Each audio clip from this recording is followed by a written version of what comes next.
Assalamualaikum warahmatullahi wabarakatuh. Kembali berjumpa dengan saya, Hersu bin Arif dari Forum News Network. Hari ini, hari Selasa, tanggal 26 Oktober 2021, salah satu putri dari mantan almarhum Presiden Bung Karno akan menjalani ritual pindah agama, yakni dari sebelumnya di Muslim, kemudian hari menjadi Hindu. Ini peristiwanya di Bali, yakni Sukmawati Soekarno Putri, atau namanya Dwi Mutiara, Diah Mutiara Soekarno, Sukmawati Soekarno Putri. Nah, saya akan mengajak Anda untuk berbincang dengan Wakil Ketua Majelis Tabligh PP Muhammadiyah, Ustadz Fahmi Salim. Assalamualaikum. Waalaikumsalam warahmatullahi wabarakatuh. Bang Hersu, apa kabar? Sehat-sehat ya? Alhamdulillah, sehat-sehat. Ini kenapa saya cari tokoh Muhammadiyah yang bicara, karena bagaimanapun juga kan Ibu Sukmawati ini bisa disebut dari keluarga Muhammadiyah. Ya, Ibu Fatmawati itu pengurus Aisyah, kakeknya adalah konsul Muhammadiyah di Bengkulu, dan Bung Karno yang luar biasa. Bung Karno itu ketika saya membaca tulisan Ketua PP Muhammadiyah ya, Profesor Haidar Nasir menyebutkan bahwa beliau pernah berpesan kalau wafat itu ingin diselimuti dengan bendera Muhammadiyah. Nah, ini kita penting aja tokoh Muhammadiyah bicara. Bagaimana kita sebagai umat Muslim, tapi sekaligus juga sebagai anak bangsa Indonesia menyikapi perpindahan semacam ini? Ya, terima kasih Bang Hersu dan semua pemirsa. Dalam Islam itu ketika orang sudah meyakini dan menyatakan satu pernyataan yang disebut dengan syahadat, ini pernyataan yang sangat sakral, maka dia terikat dengan semua aturan-aturan yang ada dalam agama Islam. Karena Islam ini bukan agama semata-mata spiritual, bukan agama ritual saja, tetapi dia adalah agama yang mengurusi segala hal dalam seluruh aspek kehidupan manusia dari dunia sampai akhirat. Maka itu barangkali banyak ada, barangkali ya, saya tidak mengatakan banyak, adalah sedikit banyak gitu, kalau kita tidak ingin mengatakan banyak, gitu. Sedikit banyak orang yang menyatakan kok berislam itu berat. Ya memang berat, karena perintah Allah itu adalah masuklah kamu ya ke dalam syariat Islam, ke dalam ajaran Islam ini secara kafah. Itu disebutkan dalam surah Al-Baqarah ayat 218. Ya ayyuhalladzina amanu dukhulu fis silmi kafah wala tattabi'u khutuwatis syaitan innahu lakum aduwwun mubin. Ya, jadi ketika orang sudah masuk ke dalam lingkaran Islam, lingkaran syahadat. Nah, kalau kita bicara Muhammadiyah kan lambangnya itu lingkaran, ada syahadat yang melingkar. Asyhadu an la ilaha illallah, asyhadu anna Muhammadar Rasulullah. Dia tidak cukup hanya bersyahadat lalu otomatis dia menjadi seorang muslim yang baik, muslim yang kafah. Ya, Islam tidak menerima konsep agnostik ya, atau tidak menerima konsep bahwa berislam itu sejalan dengan misalnya pandangan hidup sekuler, liberal dan sebagainya, tidak bisa. Karena ada seperangkat aturan-aturan hukum-hukum yang ada dalam Islam yang harus dijalankan. Ya, paling minimal itu adalah sholat 5 waktu, karena itu adalah kewajiban paling fundamental. Yang setahun sekali itu yang setiap hari 5 kali sehari. Yang setahun sekali itu puasa Ramadan kewajiban ya. Kemudian zakat ya. Kemudian yang seumur hidup sekali itu adalah melaksanakan ibadah haji. Saya kira beliau itu mudah-mudahan sudah melaksanakan itu semua. Kalau tidak salah ada gelar hajahnya ya. Saya tidak tahu, mungkin Bang Hersu lebih paham. Saya juga tidak terkonfirmasi karena saya selama ini juga tidak terlampau melihat menonjol ya keagamannya beliau. Iya, kalau Bu Mega kan hajah ada Bu siapa? Satu lagi yang Bu yang sudah wafat. Oh, Rahmawati. Rahmawati hajah juga ya. Pak Guntur juga sama seperti itu. Jadi saya pikir itu sudah menjadi pengalaman dia berislam gitu. Tapi mungkin ada hal-hal yang dirasakan dia tidak nyaman gitu ya. Nah, inilah memang menjadi Islam itu tidak gampang gitu. Nah, oleh sebab itu fenomena seorang pindah agama keluar dari Islam ini menurut saya itu adalah pilihan. Pilihan pribadi. Yang namanya pilihan ya itu tanggung jawab. Dia harus bertanggung jawab nanti di hadapan Allah Subhanahu wa taala, Sang Pencipta. Ya kan? Saya tidak berani mengatakan pindah agama itu adalah hak. karena itu bukan hak asasi manusia ya. Ini kita tidak bisa dikatakan bahwa bebas seorang itu bebas pindah agama itu adalah hak asasi, bukan. Kalau menurut Islam itu bukan hak, tapi itu pilihan. Ya, pilihan itu dia harus bertanggung jawab. Ya, kalau hak kan dia nggak bertanggung jawab, artinya ini hak gue gitu kan, yang harus kita ambil. Enggak, dalam Islam itu bukan hak, tapi dia adalah pilihan. Man syaa'a falyu'min wa man syaa'a falyakfur. Siapa yang mau beriman, berimanlah. Yang mau kafir, kafirlah sekalian gitu loh. Jadi nggak boleh ada setengah-setengah. Iman setengah, kafir setengah, nah itu nggak boleh. Kalau mau iman, iman seluruhnya. Kalau mau kafir, kafir kafah. Kira-kira begitu. Kalau mau jadi Islam, Islam yang kafah. Kalau mau kafir, kafirlah yang kafah. Nggak boleh di tengah-tengah. Itu munafik namanya. Oke, jadi kalau menurut ayat itu sudah benar dong langkah beliau, karena beliau kan di masa lalu banyak sekali persoalan-persoalan dengan Islam gitu ya, daripada bikin masalah langsung saja jelas posisi ini gitu ya. Ya, kira-kira begitu. Jadi saya kira umat Islam tidak ada yang menyesalkan atau menangisi ya. Jadi itu adalah pilihan setiap pilihan beliau secara individu, personal yang tentu sudah akil balik, sudah pasti ya, sudah usia 70 tahun. 70 tahun masa akil Ya. balik. Iya, artinya kan bersadar gitu, pilihan yang sadar. Gitu. Kemudian masih berakal sehat, insya Allah, ya itu pilihan. Ya, saya kira itu nanti semua orang akan bertanggungjawabkan di hadapan Allah Subhanahu Wa Taala. Itu nanti di hari kiamat. Kita tidak bisa mengeksekusi ataupun menghakimi seorang yang kafir atau orang musyrik atau bahkan orang yang murtad dari Islam ini di dunia, yaitu eksekusinya itu berada nanti di hadapan Allah Subhanahu Wa Taala langsung. Innallaha yafsilu bainahum yaumal qiyamah, ya, itu ditetapkan ada dalam surat Al-Hajj ayat 17 ya. Allah yang nanti akan memutuskan nanti di hari kiamat bagaimana bentuk eksekusinya. Nah, kalau misalnya ada yang bertanya, itu kenapa Pak Ustadz kok ada hukuman murtad dalam hukuman murtad itu dihukum pancung atau hukum bunuh di zaman Rasulullah dan para sahabat? Ya begini, karena dalam konteks dalam masa itu ya, pengertian murtad itu adalah bukan hanya sekedar orang keluar dari agama Islam, tapi dia keluar dari secara sadar bahkan berkhianat dari struktur Islam ini, bukan hanya sebagai agama ritual, tetapi Islam sebagai peradaban dan sebuah negara. Nah, ketika dia melakukan itu, maka itu ada hukumannya. Ya, jadi itu yang perlu dipahami nih. Ayat-ayat Al-Quran misalnya yang mengatakan ada hukuman murtad itu adalah dibunuh, man baddala dinahu faqtuluh. Misalnya ada hadis Nabi SAW mengatakan begitu. Siapa yang mengganti agamanya maka bunuhlah dia, karena dia itu terikat bukan hanya ikatan spiritual dengan Allah ketika bersatu, tapi ikatan dia baiat kepada negara, baiat kepada Rasulullah, baiat kepada Khulafaur Rasyidin, dia sebagai anggota warga negara Islam. Nah, ketika dia murtad maka ada konsekuensi hukumannya. Itu dalam konteksnya sejarah. Berbeda dengan masa sekarang gitu ya. Ya, masa sekarang tentu kita tidak seperti itu. Kita menyerahkan semuanya ya itu kepada Allah SWT sebagai hakim dan pengadil yang paling baik.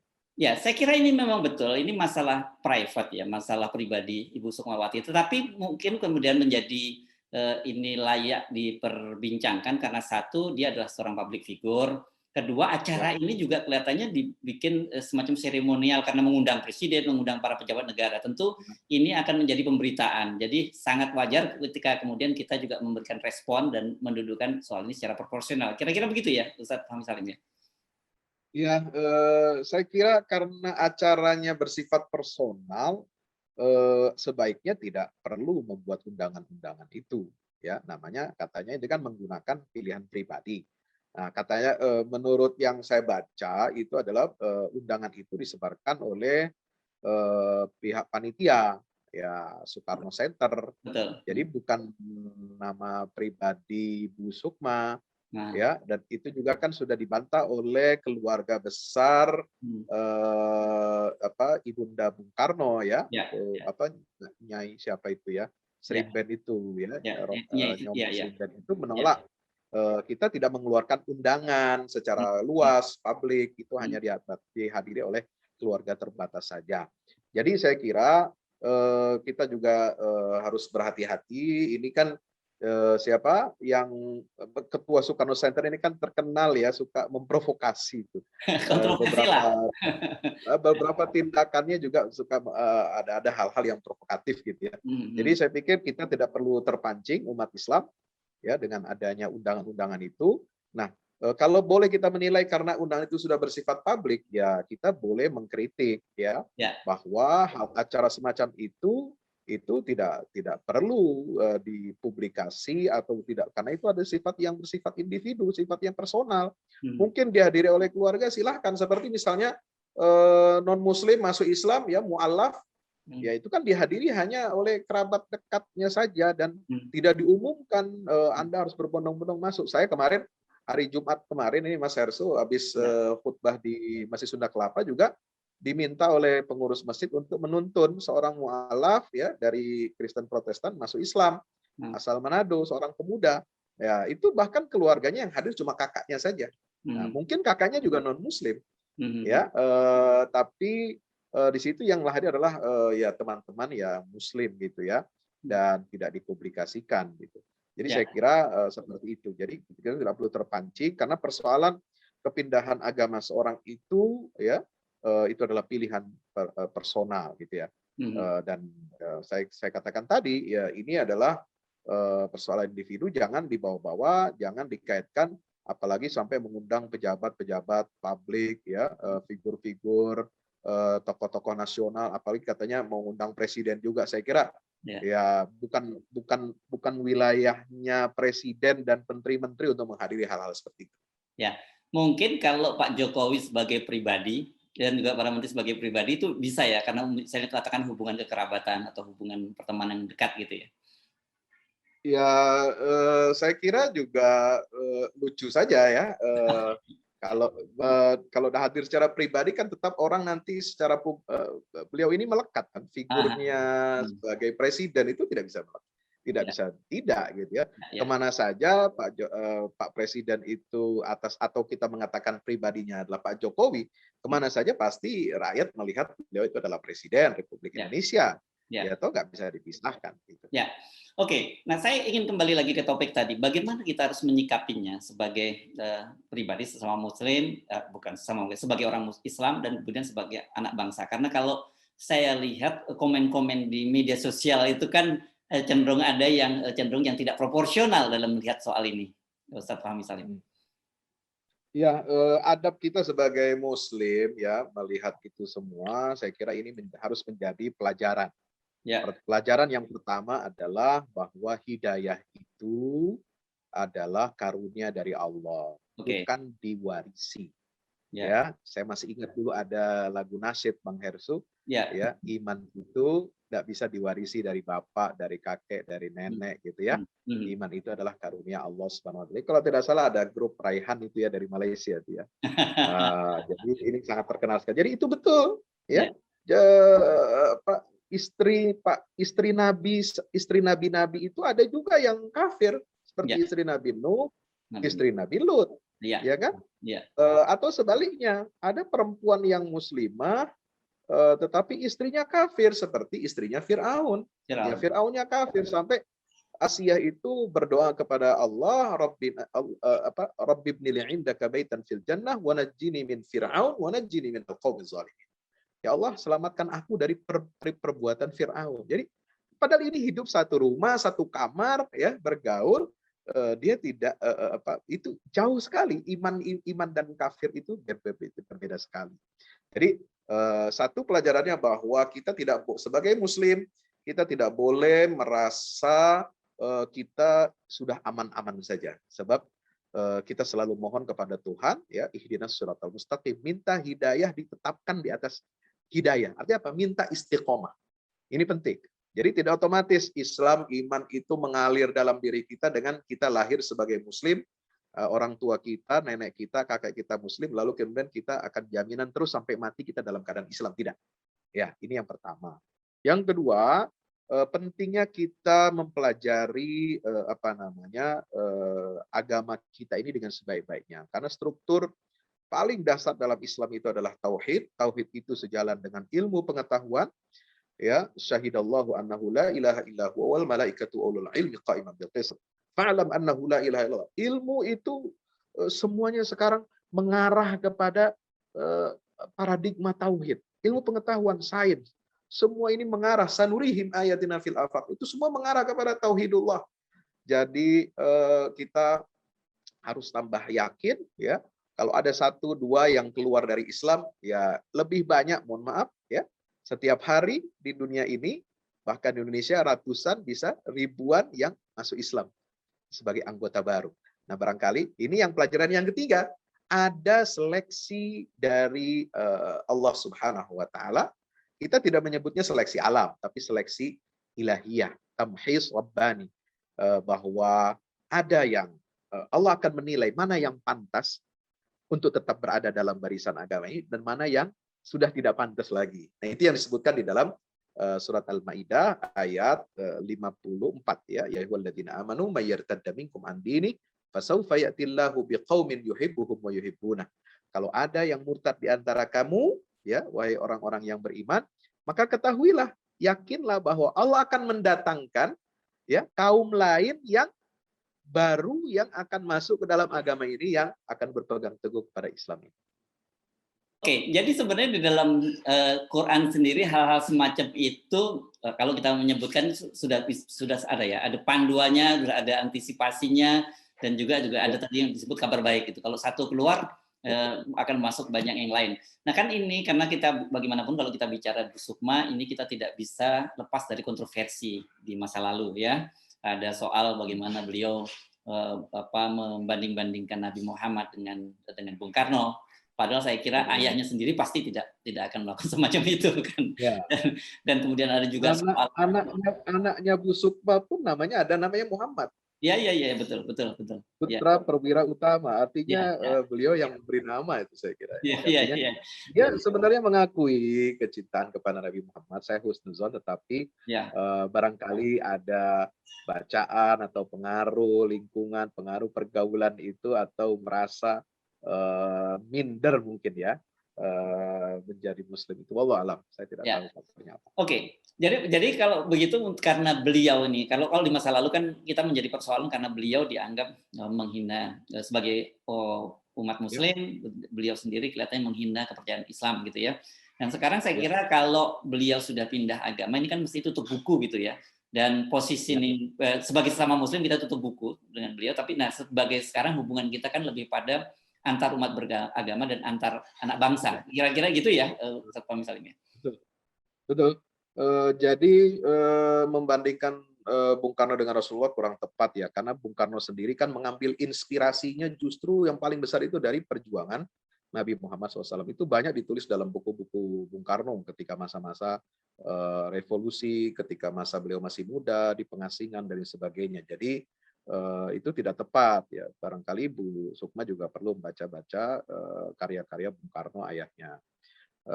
Masalah puisi itu juga menjadi bermasalah. Nah, saya kira itu dulu sudah dimediasi oleh Majelis Ulama Indonesia, ya.